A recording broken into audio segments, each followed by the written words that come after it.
Welcome to HBRV Lifestyle, the podcast. I'm the host, the Honey Badger, here to give it to you straight and transparent about the RV business as well as other things. Boy, did I have an interesting night. So I was driving Uber and I was active on the app for 7 hours, but only did 13 rides, which is okay. Not great, but okay. And in between all the rides, I had like a 45 minutes at one point where I didn't get any rides.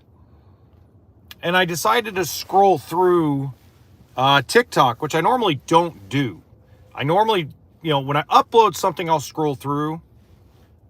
And apparently, Hulk Hogan was booed out of the stadium yesterday on the wrestling program. Good morning, Mike. Apparently, people are not happy with Hulk Hogan. So, Blue Compass RV and Jayco RV might want to rethink having Hulk Hogan be their sponsor or be their spokesperson. Morning, Steve. Talked about that yesterday, and I'm like, boy, he got booed out of the building pretty bad yesterday. Now, I know a lot of that's all political, and it was, the event was at Los Angeles, which is, kind of a purplish city politically. So I understand that, and that may not occur all across the country, but it sure was a bad look. Like, they were booing him out of the building. And wrestling TikTokers, guys who talk about wrestling on TikTok, that was a major thing on TikTok last night, was I'd say most of them are sick of Hulk Hogan, even the ones that are far right politically. Most people don't realize that the WWF or the WWE, whatever they call themselves these days, they're a conservative program. They're not a liberal program. So very interesting to get Mr. America himself booed out of a building during a conservative program. Very interesting. ¿Qué tal? What's going on? Hi, everybody. Hey, all right. Hello, Bob Smart. So they released another article this morning, basically talking about more restructuring at Forest River RV. Good stuff. It's on rvbusiness.com. Again, another really good move on Doug Geddard's part, trying to basically get organized. I know we talked a little bit about it yesterday. The passing of Pete Legal was a little sudden. I mean, we knew he was ill. A lot of us knew he was ill and was battling illness. But if anybody knew him, he was a stubborn old donkey, right? He was not. Everybody thought he lived to be like 90, 95. So, so it's a little sudden. And I think the way Doug Geddard has basically gotten things to where it's now a little more structured, and getting that structure in place and getting everything organized before the big spring push, I think it looks really good. Whether you love their products or not, that's fine. It's just a matter of when something major and traumatic happens within an organization, getting organized during the morning period, because everybody kind of gives you a little pass, obviously. Getting restructured, highly important. And I think he's done a good job with that. Hint, hint, you should be going after Don Gundon and getting him off his fly fishing trips and getting him back in the factory, if he'll even go back to the factory.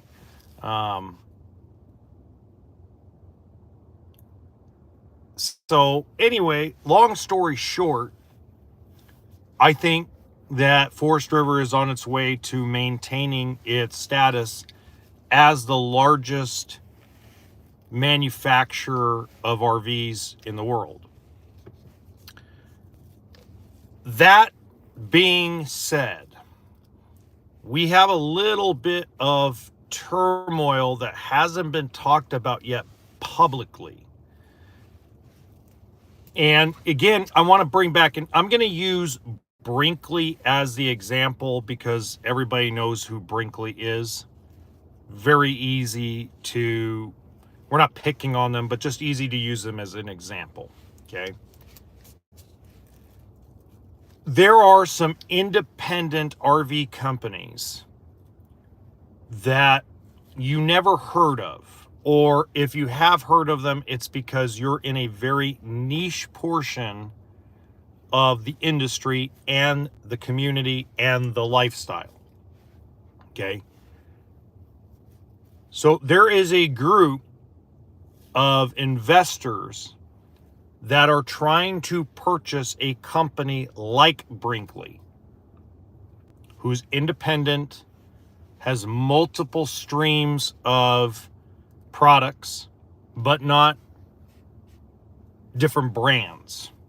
Okay, so for example, Brinkley has one brand, right? They have one brand, not like three. It's not like Winnebago, Itasca back in the day, Rockwood Flagstaff of Forest River, Cougar Outback in Keystone, Springdale Hideout in Keystone, etc. Coleman, Colorado, and Aspen Trail, all same product with Dutchman.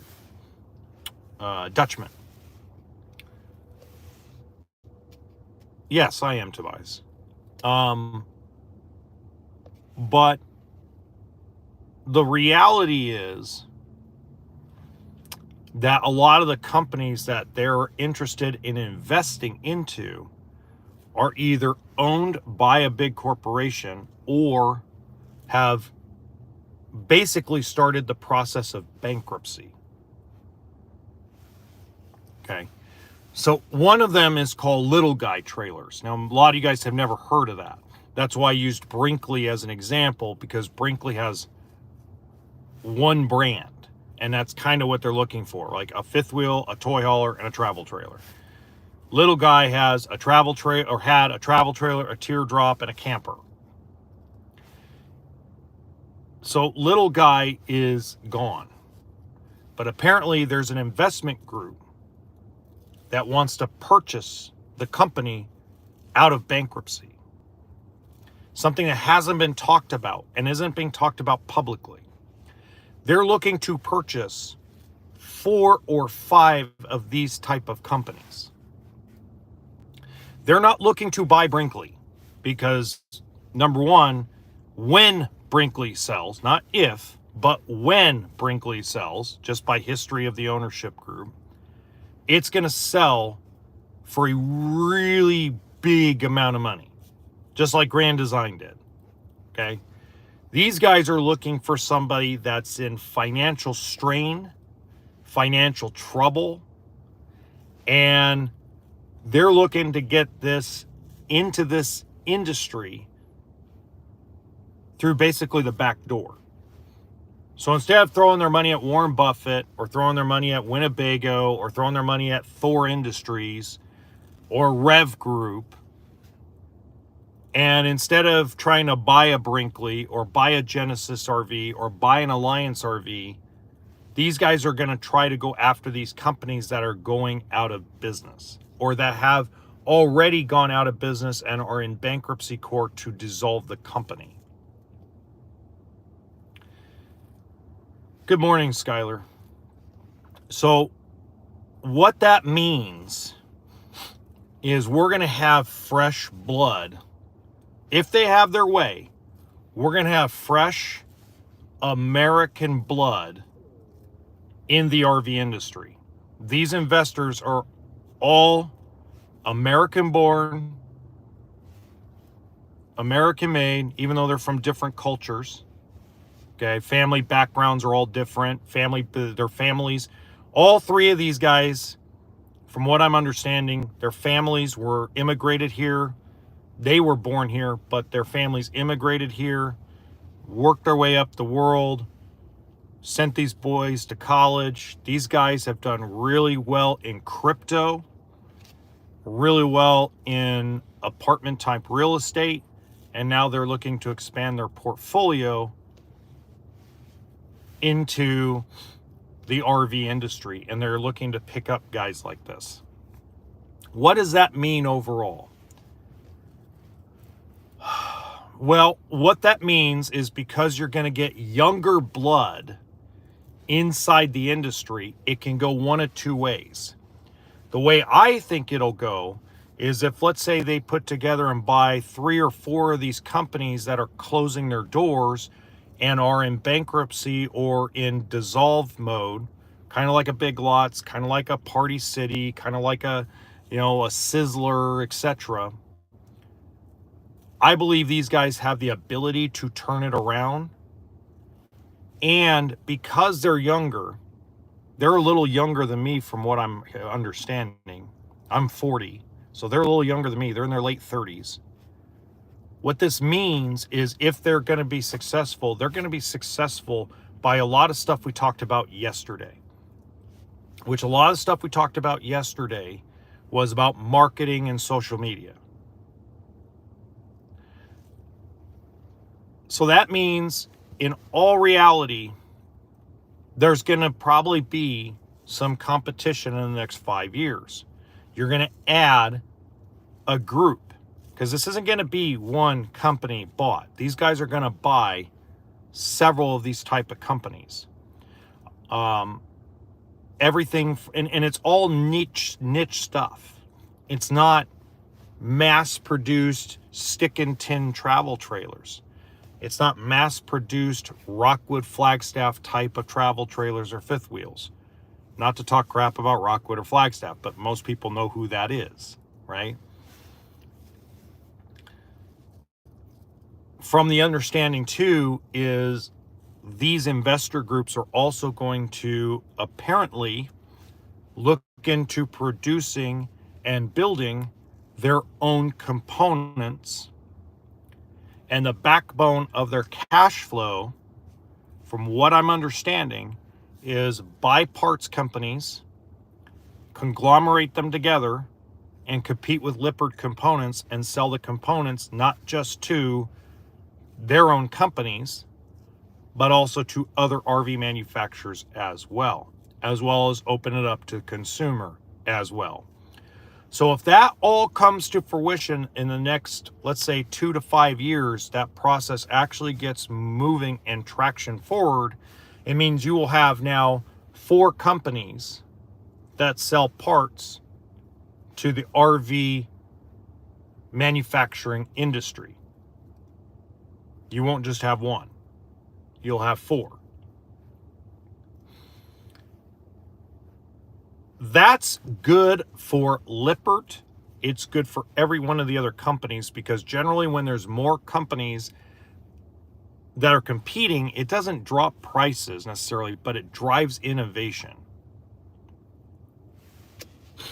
So you're talking about,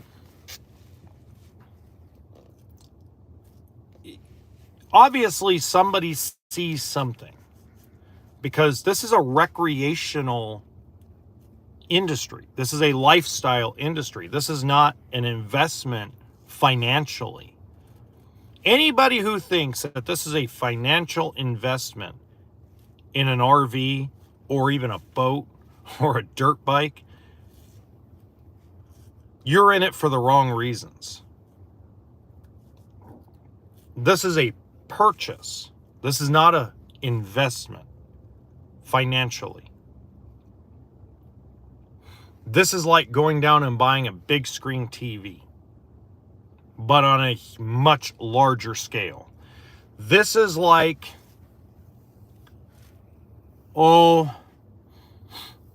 this is like buying that big hobby of yours, like trains. There's a lot of guys who love model trains. This is like buying model trains. You're never going to resell them for what you bought them for. You're doing it for your own personal sanity and your own personal peace and your family's peace. That's what you're buying it for. So this is considered a toy, realistically. With it being said, it means that all these investment groups that are starting to look into the recreational vehicle industry and boat industry and power sports industries and all these new investors that are coming into the marketplace, it means they see something. Don't know what it is, because a lot of them are getting out of electric cars. That was a big thing for a while. You're starting to see an exit out of cryptocurrency. A lot of guys made their money. Now I think they're kind of like, okay, we're done with crypto. We need to get into something else. Commercial real estate is a good option for a lot of people, but I think they saw the volatility that's occurred with commercial real estate over the last 3.5, 4 years and went, yeah, it's probably not a safe bet in the long run. So here would be my kind of points of where the industry can go, where the lifestyle can go. I was talking to a friend of mine late last night until like 3 a.m. That's why I have extra strength coffee this morning. Yeah. He knows these guys. He doesn't know them on a personal level. He knows them on a banking level.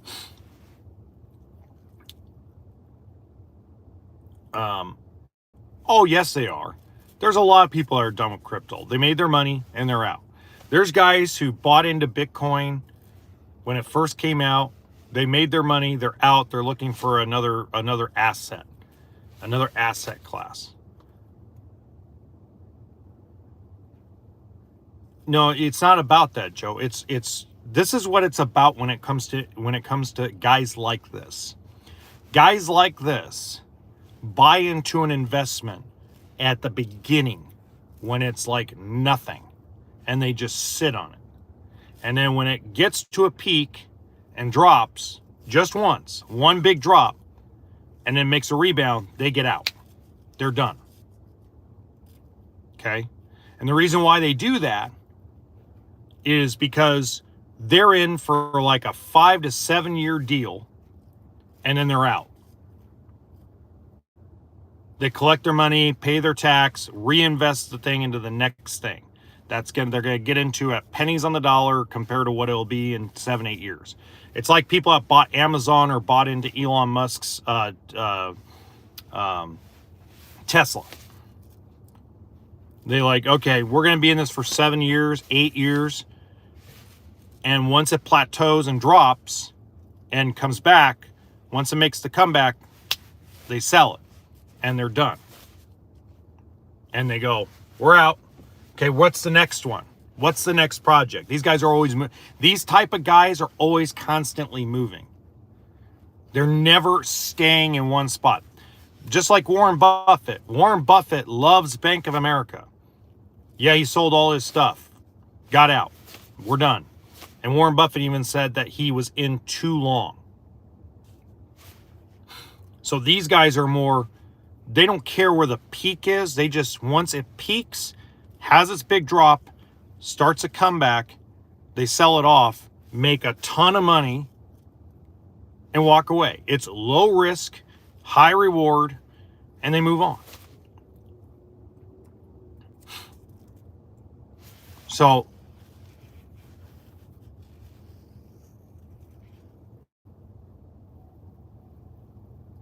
yeah, I mean, what these people are, Joe, is these guys are smart. They probably make, so from what, I'll use these 3 guys as an example, okay? From what I've been told about them, in college, okay, they bought into cryptocurrencies when they first started, like, coming into play. Every dollar that they made that was extra while they were in college, whether it was a job or whatever they were doing at the time, they bought into crypto when it was way down here. And then what happened was they borrowed against that, went and bought a bunch of apartment complexes, rented those out, kept building a real estate portfolio, okay? Bought more into crypto because it was still pretty low and pretty cheap. Then they went and invested in other stuff, financial services, um, debt stuff. Like when it comes to like, I don't remember what they told me, but it was something like where you can, oh shit, I forgot what they called it. When it comes to me, it'll come to me. I'm only on like 3 hours of sleep. So when it comes to me, it'll come to me. But these guys diversified. And then when COVID hit and all the lockdowns occurred, a year after the lockdowns, they sold all their real estate, made a stupid amount of money, socked the money into some kind of bond or something like that, and it's just been sitting there. And now they have to use it. And that's why they're looking for an investment into the recreational vehicle industry. They are sitting on a pile of cash. And they sold a bunch of Bitcoin and a bunch of cryptocurrencies recently, like within the last year or two. So these guys are sitting on a pile of cash ready to buy into another company and into another investment. So these guys are very, very smart. And from what I was told last night, these guys were a lot like me in the fact that they all three, for a while after college, slept inside an old motorhome driving around just trying to find jobs and odds and ends stuff. So these guys, from what I understand, you could run into these guys at Target and never know who they are and how much money they have. You could go outside and apparently these guys, they don't own supercars.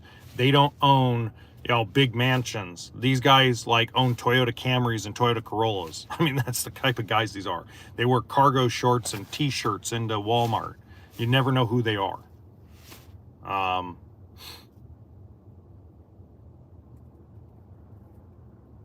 Right now I'm in Northern California.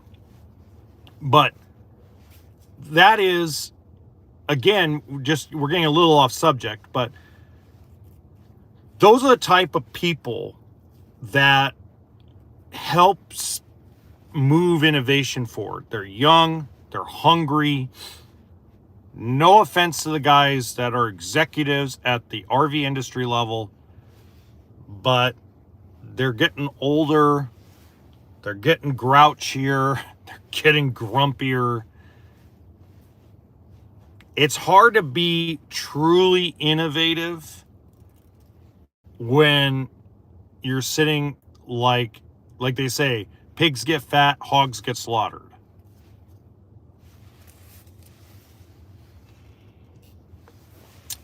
Well, Joe, here's the thing. And I say this a lot because Johnny Depp said it. Money doesn't change people. Money reveals them. So when you have, I did the same thing. I could have sat fat. I had a bunch of money socked away. I could have sat fat for 2 years, just sat on the podcast, invested all the money in the podcast and the YouTube channel, and just stayed in Ventura, California, never moved, drove Uber 3-4 nights a week, and sat on the cash I had.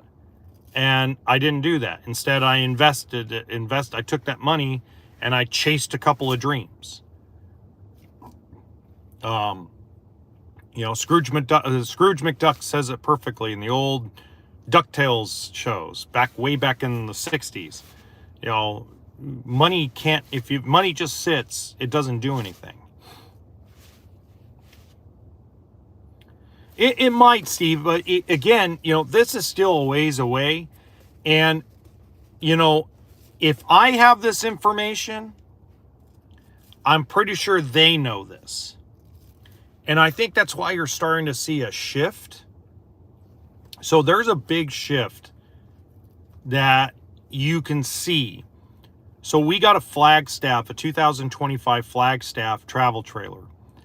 And the technician here did a PDI on it, did a pre-delivery inspection. And he said it's the best Flagstaff that's come out of the factory since October.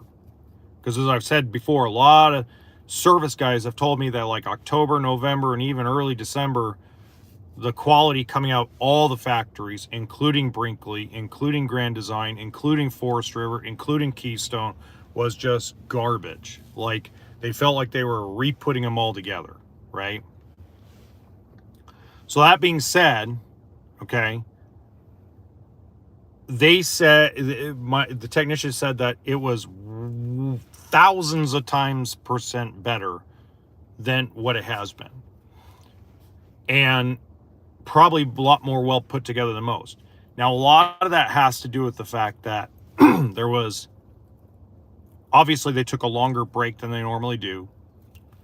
And I believe now what they're doing is they're refocusing what they're doing at the factory level and making their tweaks because they know something's coming, right? And they can't just sit around anymore. See, some of them, and this is where I gave a lot of executives that I've talked to, there's a lot of, and I don't mention names on here because, number one, I don't want to cut off communication where they feel weird about calling me or feel weird about texting me or feel weird about talking to me. So if you wonder why I don't talk about who I talk to, it's just to keep the communication lines open. Just keep the trust, right? I talked to a guy who does toy haulers. That's one of the segments he does. And we had a discussion about how West Coast production getting shut down slowly but surely is going to destroy the toy hauler industry. Not because of quality concerns, but because the toy industry west of the Mississippi changes every 6 months. Every 6 months, something in the power sports industry changes. I'll tell you in a minute, Joe. Everything changes, like constantly. New kits to expand, the suspension on your side-by-side. A new fin that raises the top. A new cage that makes the toy taller. And the only way you see that, because it's so big, basically Texas West, you're pretty much cutting off your nose to spite your face. And so he started talking about all the changes that they're making for mid-model year change that they're gonna show off in Tampa Bay this week. I think it's this week or next week. And we had this just great discussion about it. And I told him that his changes are nice, but he's still far, far away from what the norm needs to be. And I said, the one advantage that Alliance RV will always have in the toy hauler industry, and the one advantage that Genesis Supreme RV will always have in the industry, is that I call them the Brady Boys. The Brady Boys at Alliance and Pablo at Genesis Supreme RV are always constantly looking at the power sports industry because they were involved in it. They're always constantly looking at what the next big thing is. And they're always in communication with those companies like Polaris, like Can-Am, like Honda, which does the Talon.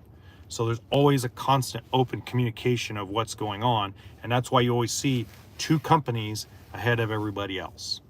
So nice, Mike. Very cool. So my dream was, so I had two dreams. I want to open up my own dealership. That never was going to happen. And then the second goal I had was to become a manufacturer rep. So I worked for Coachman, Clipper, and Viking Travel Trailers.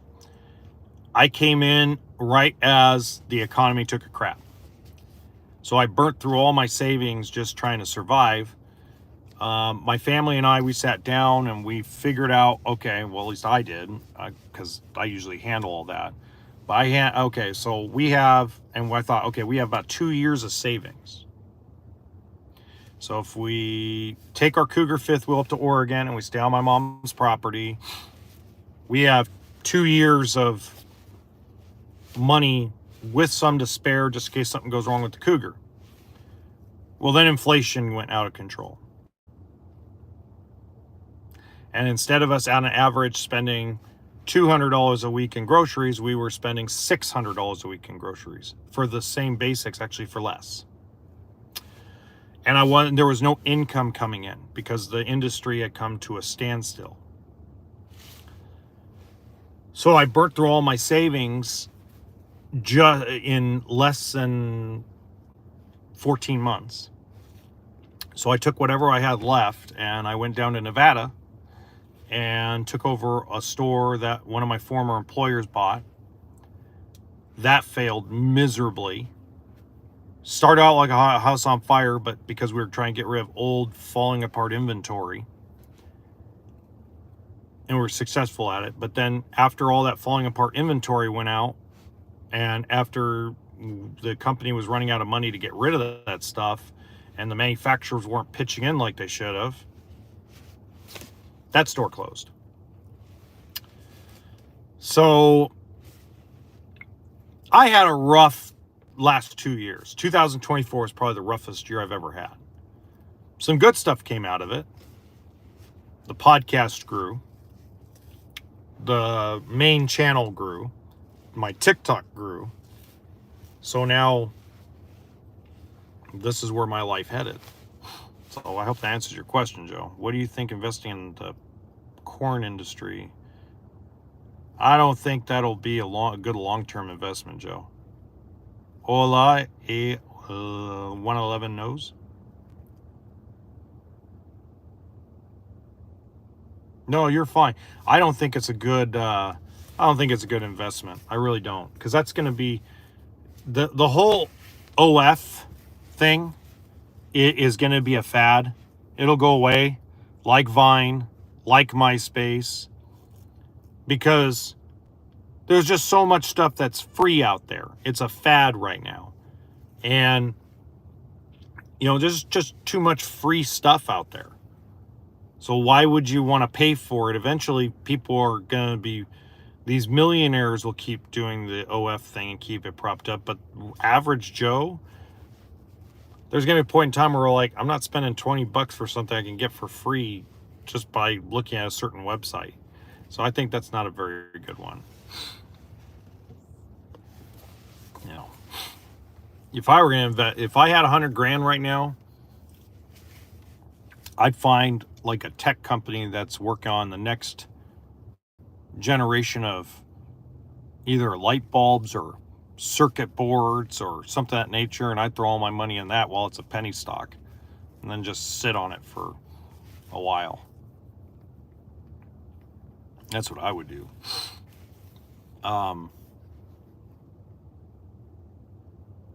Anyway, yeah, it's just one of those things where we're trending in the right direction. The industry is trending in the right direction. It's not going to like snap your fingers and everything happens overnight. That's unrealistic. Biotech, yeah, why not? But that's where the industry, I think, makes a rebound at the end of this year.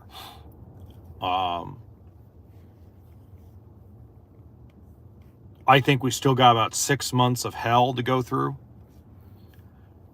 And I'm waiting for that third sign. Two signs in 1 month was shocking. The third one I think is going to take some time. I'm not going to tell you what the third sign is till it happens. But there's one more sign I'm looking for that tells me that the industry's going to flip over and be profitable in the long run again.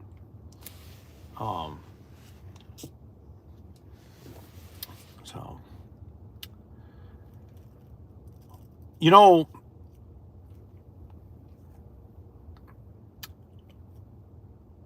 let's talk real quick football for a minute. Okay. I was disappointed this year I've been disappointed in the NFL. I started watching it again because, you got a bunch of guys that love football that want to come buy RVs. And it's always on people's minds, where are they going to watch their games during the fall and winter?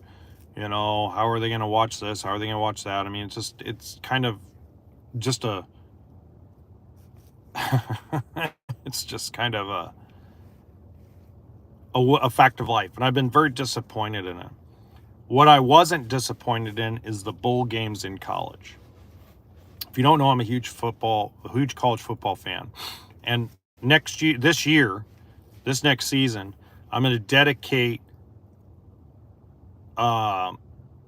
Tuesdays and Thursdays to college football because I like it so much. I like talking about it, and I want to get. There's so many small schools and small conferences that don't get enough attention, and that's what I'm going to do on Tuesdays and Thursdays. Is I'm going to have a spotlight on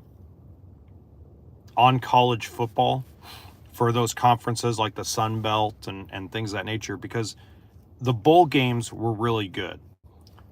The college football playoff has sucked, but the bowl games have been really good.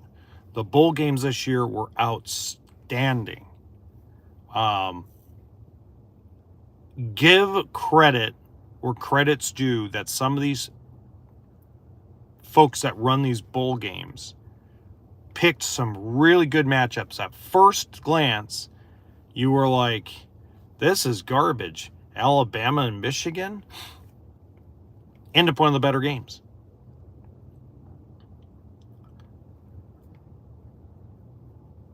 What do you think about atheists? Me, I don't know. College football is a religion in the South. Oh, absolutely. And it's just not talked about. The blue bloods are talked about the most. You know, I think that a lot of these conferences like the MAC and the Sun Belt and Conference USA just don't get enough attention, don't get enough look. So I really want to talk about it. I also want to talk about the FCS a lot too, because look what happened between North Dakota State and Montana State the other day. I mean, it was a fabulous football game. There's just so many. There was just so many bowl games. The FCS playoffs was really good. It's something that needs to have some more focus that doesn't get enough focus on the internet.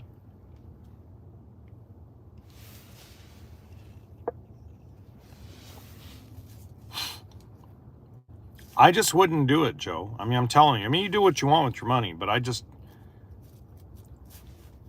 it's nothing I would invest in.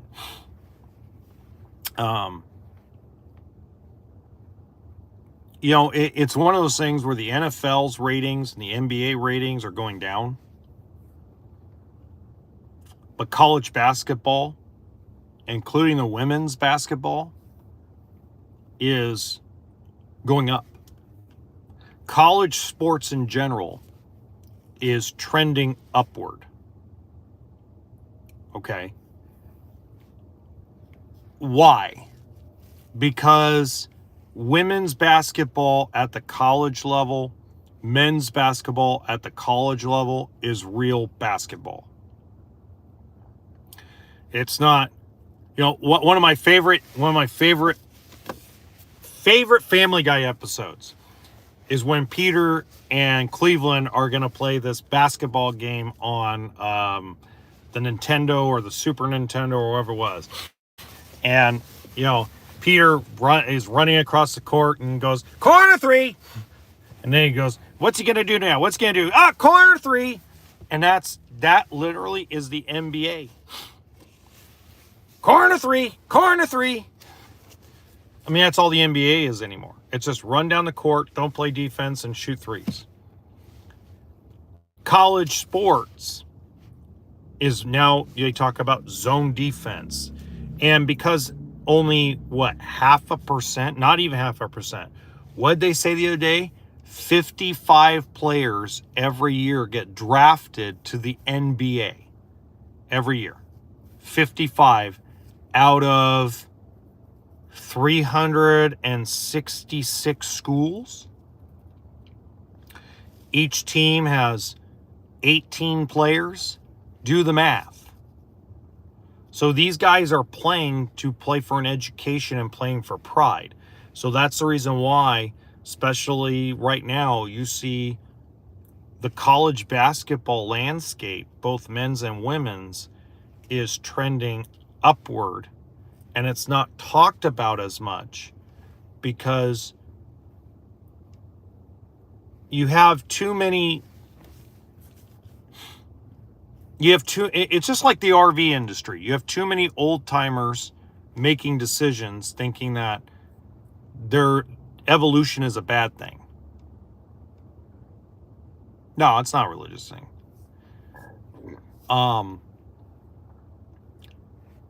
It's just like, when you look at, and again, I have no problem with the way people make money if it's legal, okay? Whether it's moral or not is up to your own conscience, okay? But I look at it from three perspectives. You have the folks that money reveals them to be a yes man or yes woman, okay? Meaning this. Let's use a corporate RV dealership. Corporate RV dealership, big one, multiple stores, 100 stores, 200 stores, whatever it is, has a mascot YouTuber. Okay? That mascot YouTuber is told, you're going to get paid X amount of dollars, go to brand X, is factory, and sell it like you've never sold it before in the reviews, all positive reviews, nothing negative. Go get them, kid. And they go and do it, right? Then you got the next level, which is the folks that they will dip into other things. They're not controlled by a corporation, but they don't want to rock the boat too much, but they rock the boat just enough to get attention. Pat Murphy comes to mind on this. Pat Murphy from ESPN. He was an independent guy before he got his contract with ESPN. Good guy, great. He was an okay kicker in the NFL. And one thing about him is he was willing to rock the boat, but not rock the boat too much, right? Now he's at ESPN. He'll create waves everywhere. He don't care. He's got a guaranteed contract. And then there's the guys like Stephen A. Smith. Okay. Now, whether you like him or not, that's your own personal thing. I actually like Stephen A. But Stephen A. Smith has his show on ESPN, then he has his podcast, and he don't care what nobody thinks about what he says. He practically tells ESPN and Disney, go screw yourself. I'm going to go on conservative talk shows. I'm going to go on Sean Hannity. I'm friends with Sean Hannity. I'm going to go on Howard Stern. I'm going to go on, every conservative podcast. I'm going to go on every liberal podcast. I'm going to go at my own podcast, and you ain't going to stop me from saying what I want to say. So the reality is, those are three levels. There are too many people in the sports industry that are at the yes ma'am, yes sir level. There's too many people in the political spectrum at the mainstream media that is up here in the yes sir, yes ma'am scenario. And there's nothing wrong with it, but there's just too many of them. You need those people that fall in line, that are good soldiers. But you need a balance of all three. People don't remember this, but Howard Stern was a controversial figure on radio for a lot of years.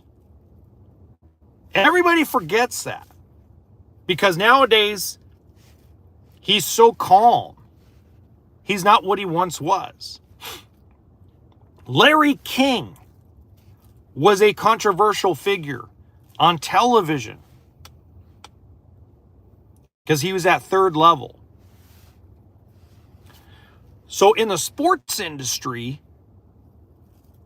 everything is all the same, up and down. Every show you watch, if you turn on ESPN or FS1 or, Fox Sports Net or whatever the hell they call these things anymore, every show's identical. The only two guys that are really different, actually three guys that are different, is now that Pat Murphy's at ESPN, he's like don't give a rat's butt what anybody thinks. He's going to do and say whatever he wants. Stephen A. Smith, and Shannon Sharp. That's it.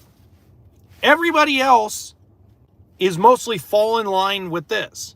We're going to talk about Duke basketball as if it's the greatest thing on earth. We're all going to say Tom Brady's the greatest of all time, no matter if we feel that way or not. We're all going to talk about the same subject for weeks on end because everybody else is talking about it. Nobody has an original thought in sports media anymore. It's very rare to find. When 15, 20 years ago, it was really easy to find. When Skip Bayless, now I don't account Skip Bayless in this because Skip Bayless is pretty much retired. Okay. Yeah, he might have his own little podcast and little side thing, but let's be realistic, Skip Bayless is retired. Okay. But the days of cold pizza on ESPN, the days of the original First Take, even Mad Dog on First Take has become so mainstream that it's like, what happened to this guy? And remember what I said, money doesn't change people, it reveals them. Back when you were a hungry broadcaster, you were like, okay, they talked about Magic Johnson and HIV or whatever. We're not going to talk about that today. We're going to go into Michael Jordan and the possible gambling thing. The Stuart Scotts of the world, God rest his soul, it's been 10 years since he passed away from cancer. Those days are gone.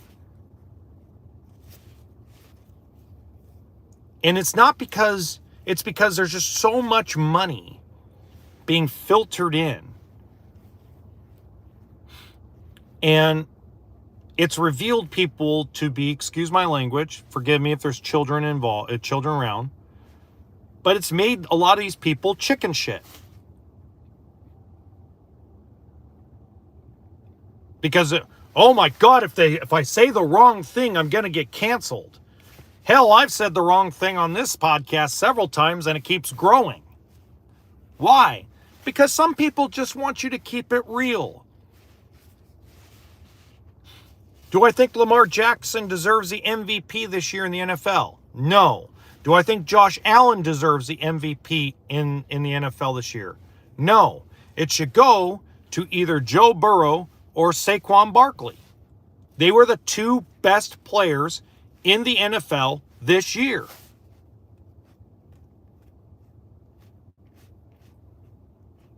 But the narrative always has to be black and white instead of who's the best player.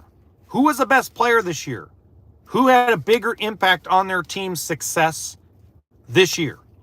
Joe Burrow brought his team back from extinction to being relevant in the last week of the season. They were dead for dead, and now they were back up, and he's got more touchdown passes and more yards than almost every other quarterback in the league.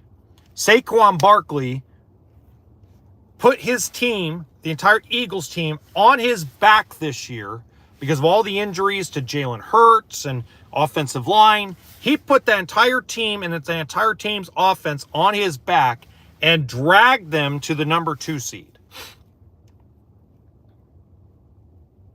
Playing one of the toughest schedules in the NFL this year. Oh, by the way, he had probably the 8th best season in the history of the NFL as a running back. And the NFL's, almost 100 years old. So in almost 100 years of history of the NFL, he had the 8th best season as a running back, and you're not even going to give him the MVP?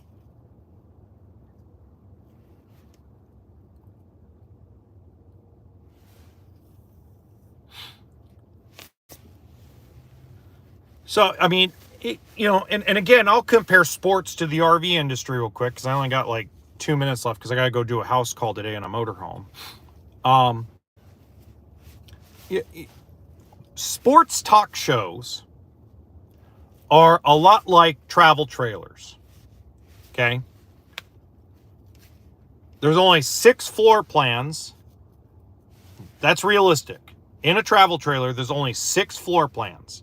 Rear lounge, rear bath, bunks, bunkhouse, separate bunks, rear bedroom, and rear kitchen. That's it. You just slap different stickers on it and ship it out. I mean, they're all built a little differently, but realistically, you go to a show, everybody's got a 24 RLS. Everybody's got a 26 bunkhouse. It's the same thing in sports. You just slap a different name on the show. It's the same type of characters, same type of energy. Maybe the seats are a little different. Maybe the microphones make it a little different. Some of them wear suits. Some of them wear t-shirts and jeans. But the reality is that they're all the bloody same. So I figure this is 5 days a week.